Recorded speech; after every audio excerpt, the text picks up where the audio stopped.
Hello mga ka-chicken, good morning. Ito nga pala ang aming backyard business na RTL chicken or paitloging manok. Ito, meron kaming small business. Ito yung naisipan ni boss na gawing business dahil may nagsuggest sa amin na maganda daw. Itong RTL na to, ito yung araw-araw nangingitlog mga ka-chicken at nagbibigay ng white egg. Yan yung mga itinitinda natin sa tindahan at yung mga favorite ng mga kids. At napakagandang negosyo ng RTL or paitloging manok. Magkano nga ba ang puhunan sa pag-RTL? Based po sa aming experience, ang puhunan po namin, ang una po naming pinagawa ay ang housing. Housing po, hindi po dito yung housing namin dati, doon po kami sa farm.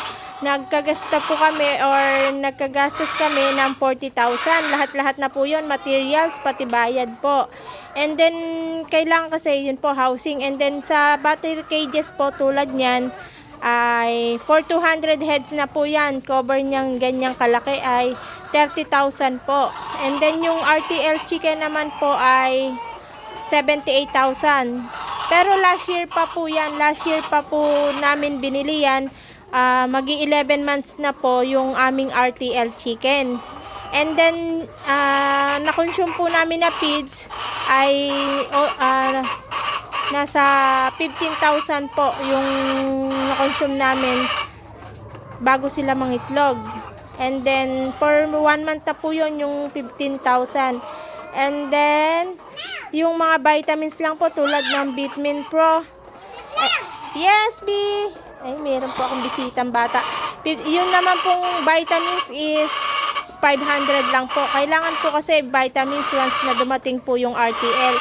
At kailangan po sa pagsisimula ng pag-RTL tulad namin, bago yung manok ay dapat naka-assemble na po yung battery cages bago dumating yung manok, kasi po kailangan pag dumating po yung manok ay ilalagay na lang po. Yes, B. Ay, chicken. And then po, kailangan hapon po siya dineliver para hindi po ma-stress yung ating mga manok. Kaya po, nung after niyang deliver, gabi po siya dumating, and then pahinga po muna sila. Ganun po yung ginawa namin. And then in-advise po na painumin ng vitamins para yung anti-stress po. Yun po. Yun po yung day 1 nung dumating yung RTL sa amin. Ngayon po, thank you Lord kasi 10 months na po sila. Magi-11 na ngayong month, December po.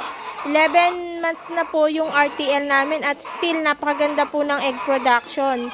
Ayan po, nakikita nyo naman po na napakadami niyang itlog, and then araw-araw po yan hina-harvest.